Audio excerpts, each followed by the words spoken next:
Bismillahirrahmanirrahim. Assalamualaikum warahmatullahi wabarakatuh. Gimana kabar semuanya? Ibu harap kalian semua sehat-sehat ya. Sebelum kita memulai pelajaran hari ini, sebenarnya Ibu mau memperkenalkan diri. Nama Ibu Ermiatina Rahliza, bisa dipanggil Ibu Elmi.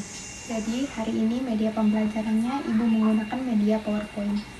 Di sini kita sudah memasuki tema 5 ekosistem, subtema 1 komponen ekosistem pembelajaran 1. Jadi tujuan pembelajaran hari ini yaitu dengan membuat bagan siswa mampu menggolongkan hewan berdasarkan jenis makanannya secara benar.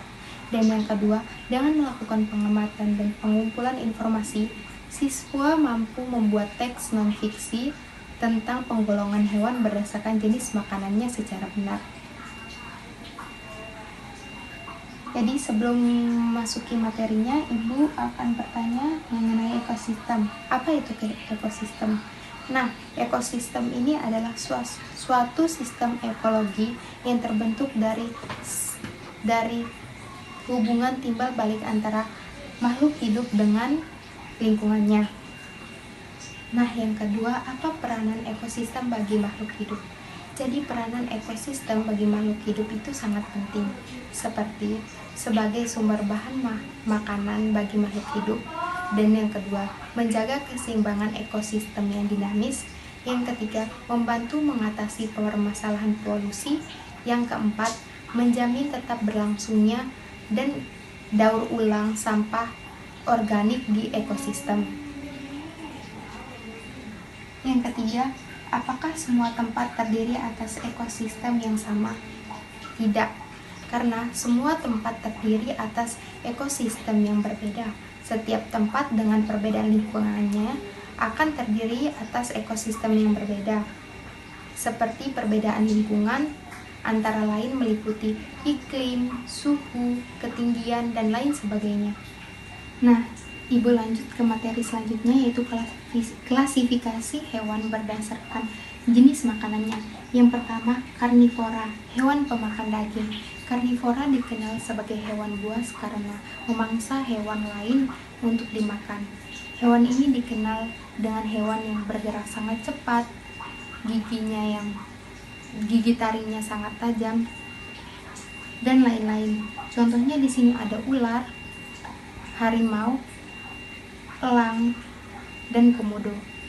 Dan yang kedua, herbivora, hewan pemakan tumbuhan. Hewan herbivora biasanya bisa bergabung hidup dengan hewan herbivora lainnya. Mereka biasanya sama-sama mencari makanan di hutan ataupun padang rumput. Contohnya ada kerbau, sapi, kuda, dan gajah. Dan yang ketiga, omnivora, hewan pemakan daging dan tumbuhan.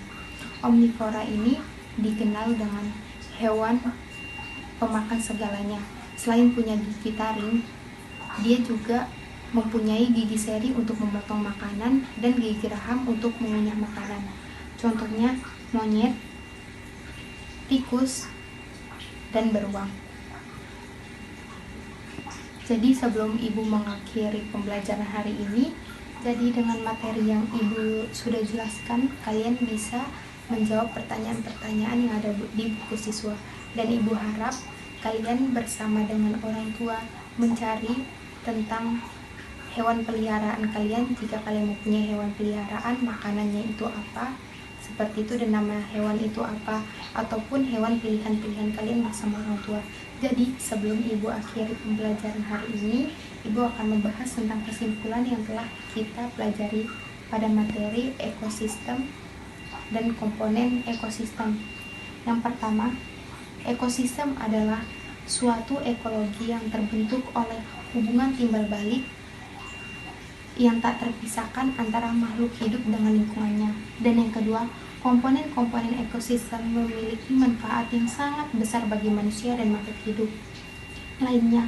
Yang ketiga, hewan dapat dikelompokkan menjadi tiga jenis